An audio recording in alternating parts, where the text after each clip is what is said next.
Hey everybody, I'm Jeanette Johnson with Century 21 Connect Realty, I'm Isaiah Lyles with Primerica Financial Services. and we want to give you a warm welcome back to Mind Your Business show. Hey everyone, it's Jeanette Johnson with Jeanette Johnson with Century 21 Connect Realty. However, if you don't know anything about That's what it super takes, daunting, especially when it comes down to the inflation. and always remember to mind your business. Welcome back to the Mind. So we have clearly not been around for a little bit, but it is the second month in 2025. So we wanted to kick back into full speed, and we wanted to discuss some goals because typically around the second month of 2025, people start falling off the ledge. Yeah. To say the least. You start falling off track. You start, losing focus to the things that you've promised to yourself. So we wanted to kind of discuss, some things that we may have experienced along that process because none of us are innocent. We've all done it. And then maybe some helpful tips for y'all if you are facing that right now, if you have the February woes. Yeah, those February woes, they kind of come as a shocker, but I think it's like a situation of we make these goals that we have for the beginning of the year, hopefully. And you have some things that you want to reinvent yourself. You really want to be a different person or a better version of yourself that you were last year. But at the same time, I think around February is when that freshness and newness of the year starts wearing off. And it's like stuff starts getting hard. You start hitting those obstacles, and motivation is only good until you hit that first obstacle. And then that's when motivation kind of starts dipping down a little bit. Start second guessing yourself, thinking, can I actually do this? And then your mind starts playing tricks on you and just start saying, okay, do I even want to do this? Right. How important is this thing that I said that I wanted to do, this goal that I wanted to reach, or anything of that nature? You see it in the gym all the time. Yeah, well, I mean, that's the biggest, I think, if we are going to talk about any types of goals, everybody's going to attach themselves to a gym goal. And they always say, like, okay, beginning of the year, I'm going to lose 10 pounds, and then by week 2 you do not see them again. So if you own a gym, you already know where the money's at. It's at like the very last month of the year and the first month of the next year, the following year. So you already know how people work, and the mindsets that we sit here and give ourselves these big goals, and we write them down and we speak them into existence, and we say, okay, yeah, we're going to do this. This year is going to be the year. Okay, so why do you say that we all feel the need to reinvent ourselves every year, or really need to kind of be in a different space? Yeah, I feel like, maybe it's just something in human nature where we just are constantly trying to look for newness and evolution and growth. So I think naturally, because you're at a starting point, it's like a definitive starting point where you can say, okay, it's a new year. So new means something has to change. And then it also, the end of the year, you tend to reflect and you tend to sit back and think, okay, what have I accomplished this year? So while you're in reflection, you're thinking about some of the things you might have said you wanted to do, but you didn't quite do. So you have this kind of like spark of momentum. You have something that is like firing and burning under you where you say, okay, it's a new year, it's a new me, and I want to be different. I want to change. And some people lie to themselves when they say that, and some people really mean it. But either way, naturally, we all kind of do the same thing with that. Right. I think it's human nature to actually want to do better and want to be a better version of yourself and really kind of want to grow. Not everybody wants to move forwards and push the needle forwards, but I think for the majority of people out here, and I know a lot of our viewers are going to be type of people who want to say, okay, I want to build upon last year. I want to be able to get to a different space, a new space. I got some stuff that I want to check off my list. I got some stuff that I want to do. I might want to travel. There's so many different things that we can change over when the year clicks over, because once you get to that last day of the year, like you said, it's a whole lot of reflecting, but at the same time, you sit back and say, all right, this year's over with. Right. It's literally nothing you could do about it, but I can always make something happen for myself. For the next time around. Yeah, next time around, I get a whole 365 more To figure it out. Yeah. So what are some goals that you decided that you want to accomplish this year? Well, a lot of my goals, and this will come into kind of when we give you some tips and tricks, but I've learned kind of along the path is not to overanalyze every little goal that I have and maybe start small. And one of the things that I've said, okay, you know, I need to work on this. It's just consistency in life and consistency with everything. So that overall is really my 2025 goal. Just being consistent in whatever it is that I set my mind to do, just being consistent. Yeah. What about you? For me, it's, I'm always thinking from a financial aspect, but have some different financial goals that I want to hit and some different things I want to kind of check off and just kind of grow based off of, I feel like last year was a good year.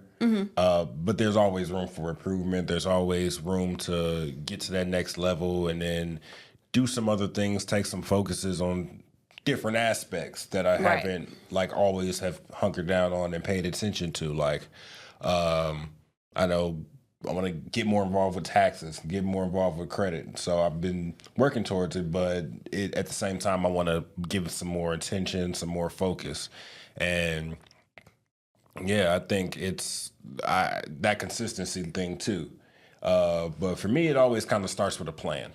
Because I've actually checked off one goal that I had for the year, so I'm kind of starting off pretty good.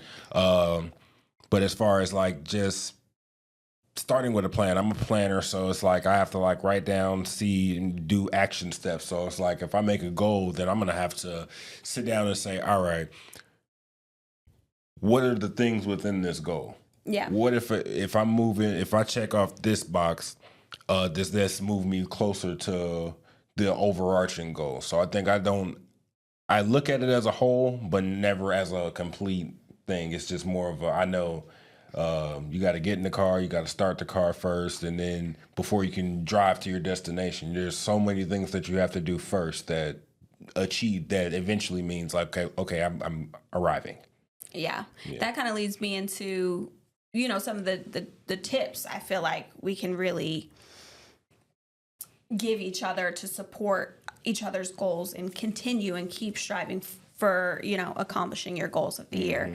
And really I have just about like 3 simple steps. Seems like it's so crazy to stay on track, but I think we have to really chisel down and get to the nitty gritty as to why we step out and kind of veer off path. And you said something really important in the beginning, which is like, okay, things start to get a little bit hard. Like you might hit a hurdle, things get complicated. So you feel a little defeated. But I think one big thing and number one is accountability. And we always tell ourselves that we're just going to do it. We're going to be the ones to hold ourselves accountable. But if you haven't realized it's the second month of the year and you're already telling yourself you can't make it, you can't keep yourself accountable alone. And it's so good to have an accountability partner. Reach out, find somebody that you can say, hey, I'm going to text you every Friday and we're going to make a plan for the week and we're going to discuss what the week's going to look like. And if that's something that is going to push you towards the goal, if it is the gym, okay, let me have an accountability partner where we say, maybe we can't work out every single day of the week, but every Monday we work out and we work out at this time. And that person has to be the person that pushes you out of bed one day when you're not feeling like it and vice versa. And then tip 2, I would say, is break down the overall goal. So you've got the main goal, right? You got something that you're looking at, the bigger picture. And this is one thing that I struggled with real bad, which was like, I got so many things I want to accomplish and now I'm overwhelmed. And I'm like, there's too many things, I can't stay focused. Narrow it down, make one big goal, but break it up into small goals and see if you can accomplish one of those first before you say, okay, the bigger picture, I'm never going to get there. Well, small steps. And tip 3, what you got? So for tip 3, I would say you should really learn yourself, study yourself, and understand who you are, because we all have this idea of who we want to be, but that doesn't mean we're that person just yet. Right. So sometimes we can say, all right, this is what I want to be. This is who I want to be. This is what I want to do. But then you start going against the grain and going and doing some things that kind of just really doesn't set right with you. Like saying, okay, I'm going to wake up early and I'm going to go to the gym. Every day I'm going to wake up at 5:30 in the morning and go to the gym. But you're a night owl. You know that's a lie. You're a night owl and you're not a morning person. Yeah. And you've never been a morning person. So how can that really line up? You might have to say, okay, maybe I can go to the gym in the evening or maybe later at night. Some gyms are 24 hours. You can go at any time. So it's like just do some things that kind of work with yourself so you're not always working against the grain. So a lot of self-mastery, self-study, and really just take an audit of your life and then what you have, who you've been up until this point, what you have done. And then you can figure out, okay, these are the areas I want to work on. So you're not just kind of working on some different areas that might pull you in two contrasting directions. So, Yeah, I completely agree. because you can generally only walk down one path at a time. You can't go left Right. and right at the same time. And as much as we can multitask, I don't really it's believe in multitasking, but yeah, we try. I mean, we can, our brains can hold a lot of stuff at once, and we just can't do everything well all at once. I'm about to say, And you that's can't the do it problem. good. You can't can do a bunch of mediocre stuff Yeah, you like can at do the a bunch same of time. stuff But all at once, but Yeah. you can't master something with you if you have your plate full with all these other different focuses. So right. So definitely just like compartmentalize and break down and say, okay, this is the area that I want to work on. Maybe you get a couple books to read in that area, take some classes, take a seminar, just kind of start doing things to move in the direction of where you're trying to go from that standpoint. And then kind of just say, okay, once you feel like you got a good handle on that thing that you were trying to work on, Yeah. then say, okay, let's move to the next step. Let's move to something else. Let me add something else in. And I think breaking it down in that sort of way kind of helps make stuff not seem as big.